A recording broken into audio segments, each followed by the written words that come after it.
Da li možeš da mi pojasniš rečenicu ja sam Ana?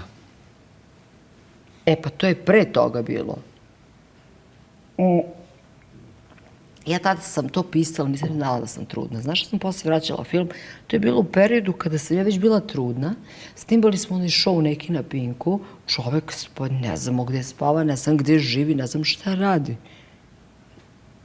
Ja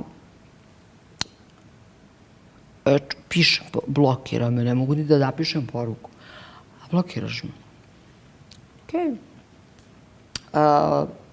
Kad pijem, nikad ne vozim, ključevi stoje, taksi. U papučama, u pidžami, taksista čeka. A nisam bila spremna i se ja ponela da se potpisujem, nego sam umeđu vremenu još i neke bezobrazne poruke, a važi.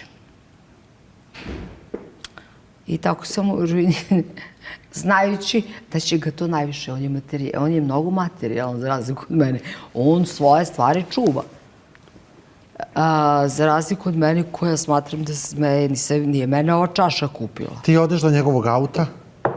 Ja odem do studija i zgrade gde živi i uđem u haustor, taksista me čeka, ja se potpisujem ključevima.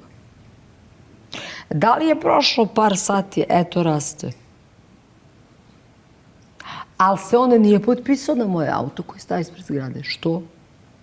Uzeo mi je kuće. Jer je znao da će mene to više da pogodi nego auto. Mene ne zanima auto. Možda ga digneš u vazduh. Svako zna slabu tačku onog drugog. I ti tada zaista stvarno napišeš tu rečenicu na auto? Da. Piše koji ja sam bre, Ana bre, da znaš da sam ja bre, ja sam se potpisala na auto. Ja lično. Što? Šta je tu čudno? Mi smo bili u braku. Pro to je ne njegovom, ovo to je naš auto. Ja sam bila u braku. Da se razumemo. Okej. To što sam mu sve ostavila. Kao, sve što imam ostavljam samoj sebi ili ti. Sve što imam ostavljam. Ja sam sve odrekla, svega materijalnog. Jedini moj uslov je bilo potpuno starateljstvo.